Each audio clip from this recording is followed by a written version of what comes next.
അരുൺ, ആ സാധ്യതകളൊക്കെ തന്നെ പരിശോധിച്ചു വരികയാണ്. അതിൽ ഏറ്റവും പ്രധാനപ്പെട്ട ചില നിർണായക വിവരങ്ങൾ കൂടി ഇപ്പോൾ പോലീസിന്റെ ഭാഗത്തു നിന്നും ലഭിക്കുന്നുണ്ട്. അതിലൊന്ന്, റഹീം അസ്ലമിന്റെ കൂടെ തന്നെയാണ് ഈ രണ്ട് പെൺകുട്ടികളും മഹാരാഷ്ട്രയിലേക്ക് അല്ലെങ്കിൽ മുംബൈയിലേക്ക് എത്തിയത് എന്നുള്ള വിവരമാണ്. ഇതുമായി ബന്ധപ്പെട്ട ചില വിവരങ്ങൾ പോലീസിന് റഹീം കൈമാറുകയും ചെയ്തിരിക്കുന്നു. അഥവാ രണ്ട് പെൺകുട്ടികളും അടുത്ത സുഹൃത്തുക്കളായിരുന്നു. ആ സുഹൃത്ത് ബന്ധത്തിന്റെ പേരിൽ ഇവർ നാട് വിടാൻ ഒരുങ്ങിയപ്പോൾ ഇവർക്കൊപ്പം സുരക്ഷയ്ക്ക് വേണ്ടി പോയതാണ് എന്നുള്ള കാര്യമാണ് ഇപ്പോൾ റഹീം അസ്ലം പോലീസിന് കൈമാറിയിരിക്കുന്ന വിവരം. ഒരു ഘട്ടത്തിൽ ഷഹദയും അതുപോലെ തന്നെ ഈ പെൺകുട്ടികളും പെൺകുട്ടിയെ വീട്ടുകാരുമായി തമ്മിൽ ചില തർക്കങ്ങൾ ഉണ്ടായിരുന്നു. അതിന്റെ പേരിൽ പെൺകുട്ടികളോട് വീട്ടിൽ നിന്ന് ഇറങ്ങി പോകാൻ രക്ഷിതാക്കൾ ആവശ്യപ്പെട്ടു. അതുകൊണ്ട് തങ്ങൾ നാട് വിടുകയാണ് എന്ന് പറഞ്ഞുകൊണ്ടാണ് ഇത്തരത്തിൽ രക്ഷിതാക്കൾ ഈ പെൺകുട്ടികൾ റഹീം അസ്ലമിനെ ബന്ധപ്പെടുന്നത്. അങ്ങനെ ഒരുപാട് തവണ ഇത്തരത്തിൽ നിന്ന് നിങ്ങൾ പോകരുതെന്ന് പറഞ്ഞ് വിലക്കെങ്കിൽ പോലും താൻ ഒപ്പം പോയതെന്നാണ് ഇപ്പോൾ റഹീം അസ്ലം പോലീസിന് നൽകിയിരിക്കുന്ന വിവരം.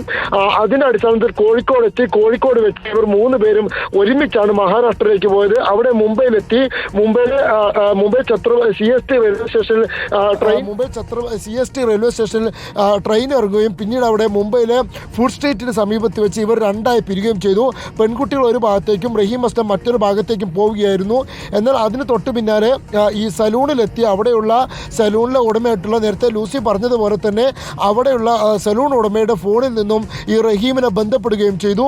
എന്നാൽ അതിനുശേഷം പിന്നീട് വീണ്ടും ഇവർ രണ്ട് ഭാഗത്തേക്ക് പിരിയുന്ന ഒരു സാഹചര്യമാണ് ഉണ്ടായത്. റഹീം അസ്ലം പറഞ്ഞത് അനുസരിക്കാതെ ഈ പെൺകുട്ടികൾ മറുഭാഗത്തേക്ക് പോയി എന്നുള്ളതാണ് റഹീം അസ്ലം ഇപ്പോൾ പോലീസിന് നൽകിയിരിക്കുന്ന മൊഴി. അതിനപ്പുറത്തേക്ക് പെൺകുട്ടികളുമായി ബന്ധമില്ല. മാത്രമല്ല ഒരു വിധത്തിലുള്ള പ്രശ്നങ്ങളോ അപകടങ്ങളോ സാഹചര്യങ്ങളോ ഒന്നും തന്നെ ഉണ്ടായിട്ടില്ല. ഈ പെൺകുട്ടികളുടെ സുരക്ഷ മാനിച്ച് മാത്രം കൂടെ പോയതാണ് എന്നുള്ള ഒരു വിവരമാണ് ഇപ്പോൾ റഹീം അസ്ലം പോലീസിന് നൽകിയിരിക്കുന്നത്. പ്രായപൂർത്തിയാകാത്ത 2 കുട്ടികൾ നാടുവിടാമെന്ന് പറഞ്ഞാൽ കൂടെ പോകാനാണോ ശ്രമിക്കേണ്ടത്?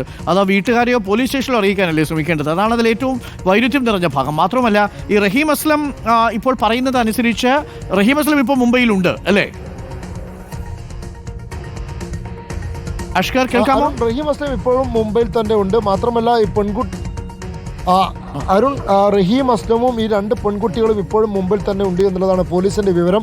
പെൺകുട്ടികൾ അവിടെ നിന്നും ഈ CST ഭാഗത്തു നിന്നും പനവേലിലേക്ക് നീങ്ങിയതായിട്ടാണ് പോലീസും സംശയിക്കുന്നത്. ആ റൂട്ടുകൾ കേന്ദ്രീകരിച്ചുകൊണ്ടാണ് ഇപ്പോൾ പോലീസ് അന്വേഷണം നടത്തുകയും ചെയ്യുന്നത്.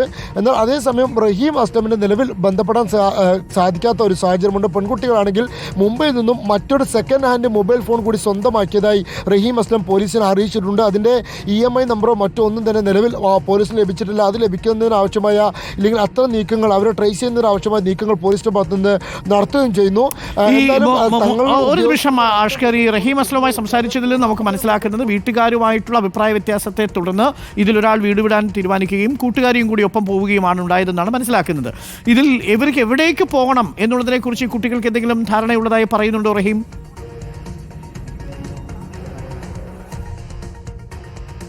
അരുൺ, മുംബൈയിൽ നാട് കാണാൻ വേണ്ടി പോയതാണ് എന്നുള്ള ഒരു ആവശ്യം പെൺകുട്ടികൾ ഉന്നയിച്ചു എന്നുള്ളതാണ്. എന്തായാലും തങ്ങൾ നാട് വിടുകയാണ്, തങ്ങൾക്ക് മുംബൈ കാണാനും ആഗ്രഹമുണ്ട്, അതുകൊണ്ട് തങ്ങൾ മുംബൈയിലേക്ക് പോകുന്നു എന്നുള്ളതാണ് ഈ പെൺകുട്ടികൾ റഹീം അസ്ലമിനോട് പറഞ്ഞിരിക്കുന്നത് എന്നാണ് റഹീം അസ്ലം പറയുന്ന വിവരം. തങ്ങൾ നാട് വിടുന്നു എന്നുള്ള കാര്യത്തിൽ ഉറച്ചു നിന്നപ്പോൾ അതിന് കൂട്ടു നിൽക്കേണ്ടി വന്നു എന്നുള്ളതാണ് റഹീം അസ്ലം പറയുന്നത്. അവരുടെ സുരക്ഷ മാനിച്ചുകൊണ്ട് കൂടെ പോയി എന്നുള്ള വിവരമാണ് റഹീം അസ്ലം പറയുന്നത്. പക്ഷെ അത് എത്രത്തോളം വിശ്വാസത്തിലെടുക്കണം എന്ന കാര്യം പോലീസ് പരിശോധിച്ചു വരികയാണ്.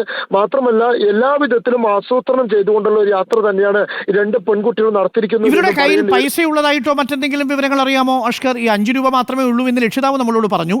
അതല്ലാതെ മറ്റെന്തെങ്കിലും വിവരങ്ങൾ റഹീം പറയുന്നുണ്ടോ? റഹീം അസ്ലം അരുൺ, നമുക്ക് ലഭിച്ചിരിക്കുന്ന റഹീം അസ്ലമിൻ്റെതല്ലാതെ തന്നെ നമുക്ക് ലഭിച്ചിരിക്കുന്ന ഒരു വിവരം 5000-ലധികം രൂപ മുംബൈയിലെ സലൂണിലും അതുപോലെ തന്നെ അവിടെ പരിസരങ്ങളിലും മാത്രമായി പെൺകുട്ടികൾ ചെലവഴിച്ചിരിക്കുന്നു എന്നുള്ളതാണ്. 5000-ലധികം രൂപ അവിടെ മാത്രം ചെലവഴിക്കുമെങ്കിൽ ഒരുപക്ഷെ പെൺകുട്ടികളുടെ കയ്യിൽ വലിയ അളവിൽ പണം ഉണ്ടായിരുന്നു എന്നുള്ളതാണ് അവിടുത്തെ ലൂസി, ബാർബർ ഷോപ്പിലെ ജീവനക്കാരിയായിട്ടുള്ള ലൂസിയും നേരത്തെ സൂചിപ്പിച്ചത്. സമാനമായ രീതിയിൽ പെൺകുട്ടികളുടെ പക്കൽ കൂടുതൽ പണം ഉണ്ട് എന്നുള്ളത് തന്നെയാണ് സ്ഥിരീകരിക്കപ്പെടുന്നത്. മാത്രമല്ല ഇവിടെ നിന്നും മുംബൈ വരെ എത്തുന്നതിനും അവിടെ നിന്ന് പനവേലി ദുബൈയിലേക്കും ഉൾപ്പെടെ മറ്റ് സ്ഥലങ്ങളിലേക്ക് നീങ്ങുന്നതിനും അതിനപ്പുറത്തേക്ക് മുംബൈയിൽ വെച്ചൊരു സെക്കൻഡ് ഹാൻഡ് മൊബൈൽ ഫോൺ സ്വന്തമാക്കുന്നതിനും ഒക്കെ തന്നെ ഈ പെൺകുട്ടികളുടെ കയ്യിൽ പണം ഉണ്ടായിരുന്നു. സ്വാഭാവികമായും കൂടുതൽ പണം പെൺകുട്ടികളുടെ പക്കൽ ഉണ്ട് എന്നൊരു നിഗമനത്തിൽ തന്നെയാണ് ഇപ്പോൾ പോലീസും എത്തിയിരിക്കുന്നത്. എവിടെ നിന്നാണ് പെൺകുട്ടികൾക്ക് ഇത്രയധികം പണം ലഭിച്ചത് എന്ന കാര്യത്തിൽ വീട്ടുകാർക്കും ഒരു നിശ്ചയമില്ല. കാരണം ഈ പെൺകുട്ടിയുടെ പിതാവ് തന്നെ നേരത്തെ നമ്മളോട് സംസാരിച്ചപ്പോൾ വ്യക്തമാക്കിയത് സ്കൂളിൽ പോകുന്നതിന് ആവശ്യമായ 5 രൂപ മാത്രമാണ് പെൺകുട്ടികളുടെ കയ്യിൽ ഉണ്ടായിരുന്നത് എന്നാണ്. എന്നാൽ അതിനപ്പുറത്തേക്ക് വലിയൊരു സാമ്പത്തികമായിട്ടുള്ള വലിയൊരു സംഖ്യ ഈ പെൺകുട്ടികളുടെ പക്കൽ ഉണ്ടായിരുന്നു എന്നുള്ളത് ഈ ഘട്ടത്തിൽ പോലീസും സ്ഥിരീകരിച്ചിട്ടുണ്ട്. അത് എങ്ങനെ വന്നു എന്നുള്ള കാര്യത്തിൽ രക്ഷിതാക്കൾക്കോ പോലീസിനോ ഞാൻ തിരിച്ചു വരാം.